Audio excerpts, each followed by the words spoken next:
మన రైల్వేస్. ఇక్కడ చాలామంది మన జీవిత ప్రయాణంలో ట్రాక్ మీద నుంచిన వారు ఉన్నారు. అదేవిధంగా ఒక రైలు ఎక్కి ఆ కిటికీ నుంచి బయటికి చూసి మన భారతదేశం ఎలా ఉంటుందో మనందరికీ తెలిసిన విషయం. వాస్తవంగా చెప్పాలంటే భారతదేశ అభివృద్ధిలో రైల్వేస్ అనేది ఒక కీలకమైన పాత్ర వహిస్తుంది. అందుకే గౌరవ ప్రధానమంత్రి శ్రీ నరేంద్ర మోడీ గారి నాయకత్వంలో ప్రత్యేకంగా రైల్వేస్ పైన శ్రద్ధ పెట్టారు. గతంలో మనందరం చూసాం, రైల్వేలు టైంకి వచ్చేది కాదు, ట్రాకులు శుభ్రంగా ఉండేది కాదు, కావాల్సిన సేఫ్టీ ఉండేది కాదు, ప్రయాణికులు అనేక ఇబ్బందులు ఎదుర్కొనేవారు.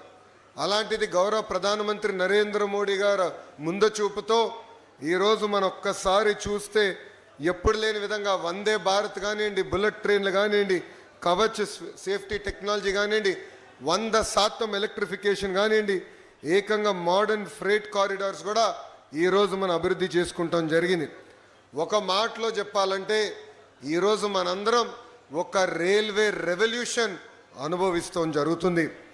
గౌరవ ప్రధానమంత్రి గారి ఆలోచన ఒకటే, దేశం అభివృద్ధి చెందాలంటే రైల్వేస్ అభివృద్ధి చెందాలి.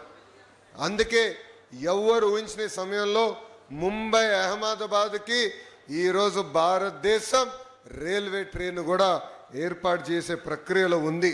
ఇంతేకాదు, ప్రపంచంలో ఎక్కడ లేకపోయినా హైడ్రోజన్ ట్రైన్ రీసెర్చ్ కూడా మనం చేస్తున్నాం.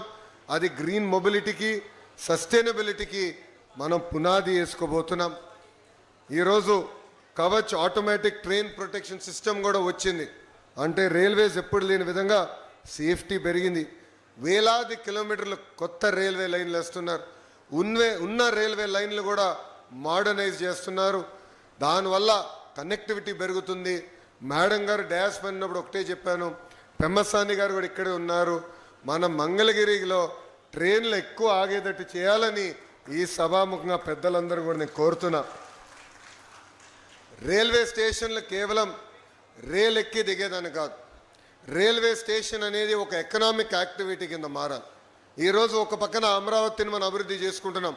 అమరావతిలో భవనాలు కడతమే సరిపోదు, air connectivity, road connectivity, rail connectivity అనేది చాలా కీలకమైన పాత్ర వహిస్తుంది. అందుకే గౌరవ ముఖ్యమంత్రి శ్రీ నారా చంద్రబాబు నాయుడు గారు ఈ 3 అనుసంధానం చేయాలి, ఒక ఇంటిగ్రేటెడ్ లాజిస్టిక్స్ నెట్వర్క్ ఏర్పాటు చేయాలని దిశగా ఈరోజు అమరావతి తయారు చేస్తున్నారు. ఇక్కడ మీరు అందరూ చూశారు, 2019 నుంచి 24 వరకు అభివృద్ధి కార్యక్రమాలు జరగలేదు. అమరావతి పనులు అన్నీ ఆగిపోయినాయి. అలాంటిది ఈరోజు ఒక పక్కన చంద్రబాబు నాయుడు గారు, ఇంకో పక్కన గౌరవ ఉప ముఖ్యమంత్రి పవన్ అన్న గారు కలిసి పెద్ద ఎత్తున అమరావతి పనులు కూడా పరిగెత్తిస్తాం జరుగుతుంది. మనందరి లక్ష్యం ఒకటే, అమరావతి అనేది ఒక గ్లోబల్ సిటీగా తయారు చేయాలని.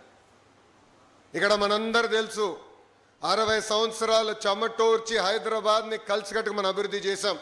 అలాంటిది 2014లో కట్టుబట్టలతో మెడబట్టి మనం బయటికి గెంటేశారు. ఈరోజు నేను ఎప్పుడు హైదరాబాద్ చూసినా అసూయపడుతున్నా. అక్కడ ఎయిర్పోర్ట్ కానీ, రైల్వే స్టేషన్ కానీ, ఆ ఐటీ టవర్లు చూస్తే నాలో అసూయ ఉంది. ఆ అసూయ నాలో కసి పెంచింది.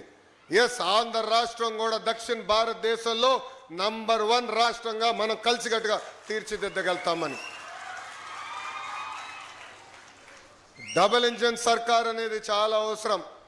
కేంద్రంలో నరేంద్ర మోడీ గారు, రాష్ట్రంలో చంద్రబాబు నాయుడు గారు, ఇద్దరు కలిసికట్టుగా ఆంధ్ర రాష్ట్రాన్ని అద్భుతంగా అభివృద్ధి చేస్తున్నారు.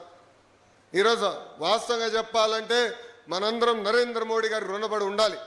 ఎందుకంటే మనందరికీ దశాబ్దాలుగా ఉన్న కళ, సౌత్ కోస్టల్ రైల్వే జోన్ ఏర్పాటు చేయాలి విశాఖపట్నంలో అని.